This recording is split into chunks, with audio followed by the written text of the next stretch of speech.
So in CS50, we learn about a variety of sorting and searching algorithms. And sometimes it can be a little tricky to keep track of what algorithm does what. We've really only skimmed the surface, too. There are many other searching and sorting algorithms. So in this video, let's just take a few minutes to try and distill each algorithm down to its core elements so you can remember the most important information about them and be able to articulate the differences if necessary. The first is selection sort. The basic idea behind selection sort is find the smallest unsorted element in an array and swap it with the first unsorted element of that array. We said that the worst case runtime of that was n squared. And if you want to recall why, take a look at the selection sort video. The best case runtime is also n squared. Bubble sort, the idea behind that one is to swap adjacent pairs. So if that's the key word that helps you remember the difference here, selection sort is so far find the smallest. Bubble sort is swap adjacent pairs. We swap adjacent pairs of elements if they are out of order, which effectively bubbles larger elements to the right. And at the same time, it also begins to move smaller elements to the left. The worst case runtime of bubble sort is n squared.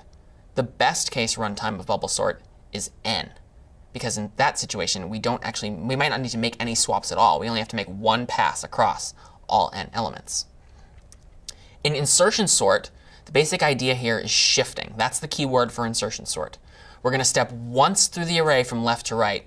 And as we do, we're going to shift elements we've already seen to make room for smaller ones that need to fit somewhere back in that sorted portion. So we build the sorted array one element at a time, left to right, and we shift things to make room. The worst case runtime of insertion sort is n squared. The best case runtime is n. Merge sort, the key word here is split and merge. We split the full array, whether it's 6 elements, 8 elements, 10,000 elements.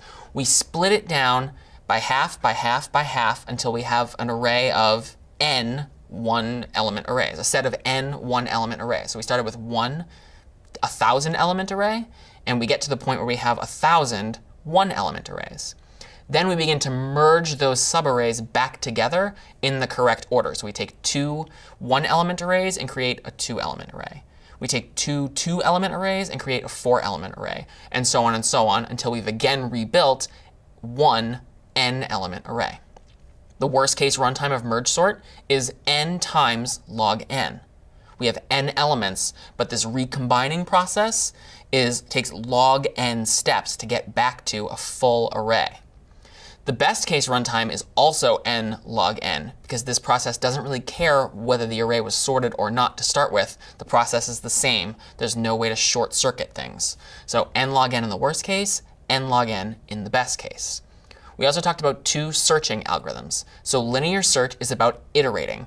We proceed across the array once from left to right, trying to find the number that we're looking for. The worst case runtime is big O of n. It might take us iterating across every single element to find the element we're looking for either in the last position or not at all, but we can't confirm that until we've looked at everything. In the best case, we find it immediately. The best case runtime of linear search is omega of 1. Lastly, there was binary search, which requires a sorted array. Remember, that's a very important consideration when working with binary search. It's a prerequisite to using it. The array that you're looking through must be sorted. Otherwise, the key word is divide and conquer. Split the array into half and eliminate half of the elements every time as you proceed through.